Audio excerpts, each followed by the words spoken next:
ọ̀dà nígbà téèyàn wà lórí ojópo tí ò tí ì pọ̀dún kan tí ò tí ì pọ̀ṣù mẹ́fà ṣé wàhálà ló yẹ kó máa fà? gbogbo tó yẹ kó jẹ wọ́n lógún bí epo ó ṣe máa ké bí eku tẹ́já ó máa ké bí ẹja tí òde ìlú ó tòrò pé ìwọ ojú mi èmi ojú ọ kí ni a fẹ́ gbà ń bẹ̀. tẹ́ bá láti gba àlàáfíà láàyè kò yẹ kí gbogbo ìporógan yẹn wáyé mọ́. gbogbo ìgbàlódógóje ni èrò ọ̀wáyà ṣebí Ọ̀rànmíyàn tó tẹ Ifẹ̀ tó tẹ Ọ̀yọ́ ṣebí Ifẹ̀ ló ti lọ. bó lẹ́sẹ̀ pìtàn Ọ̀yọ́ tẹ̀ ní sọfẹ̀ bó lẹ́sẹ̀ sọfẹ̀ tẹ̀ ní sọ̀yọ́. Ifẹ̀ sì lolú olúkólú kan yìí tọ́ ni ẹnìkan yìí gbá yẹkẹtẹ kó tó erin èyàn yìí gbá yẹkẹtẹ kó tẹ́fọ̀n olúkólú kan ò tọ́ ni pàṣípàánù.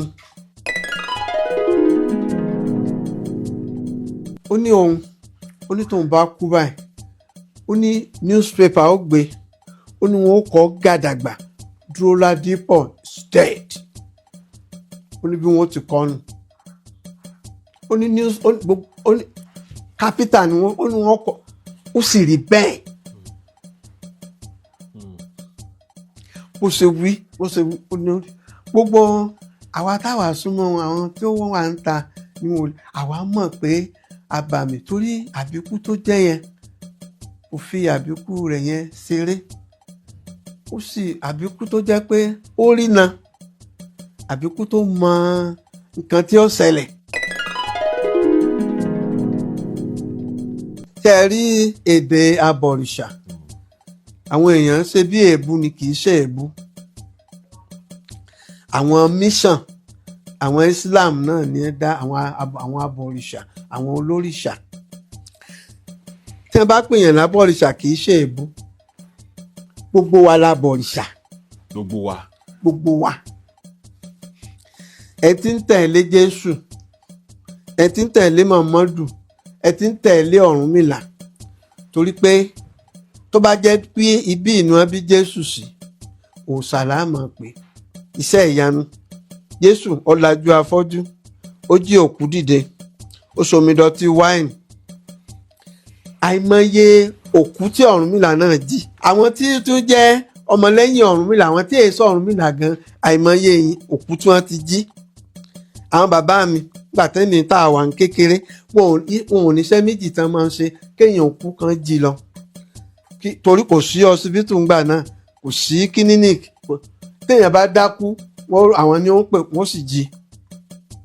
tóbi bá wà lórí ìkúnlẹ̀ yóò sì bímọ tí wọ́n pọ̀fọ̀ tí ó jì.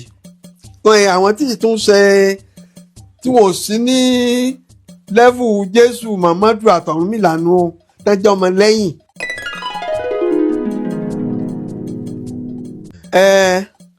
nínú ewì mi kan mo ní tá a bá jórúkọ ànábì kan kò fúnni ní ládá orúkọ sàmì kò lè gbé ní dálìjánà iṣẹ́ ọwọ́ oníkálukú ló ń ti kálukú kiri ìwà èèyàn ní sí sábà bí èèyàn. ṣètùmọ̀ dáadáa wá nù bẹ́ẹ̀ náà ni tàwọn mùsùlùmí èèyàn ń jẹ́ àga èèyàn ń jẹ́ pátákó ẹsẹ̀ ẹṣin èèyàn ń jẹ́ atẹ́gùn èèyàn ń jẹ́ àgà ní tàwọn mùsùlùmí àgà ló kọ Islam míì túmọ̀ sí wòsílà àga ni wọ́n pè. wòsílà àga. símbì pátákó ẹsẹ̀ ẹṣin ni ní ti Islam.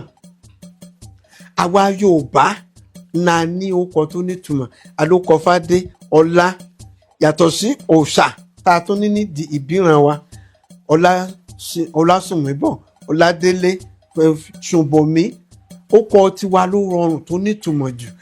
ìdí tó fi yẹ pé àwa tá a bá jẹ́ bóyá kírísítẹ́nì ni a ní o Islam ni a ní ó kọ Yorùbá wa ló yẹ ká máa jẹ́.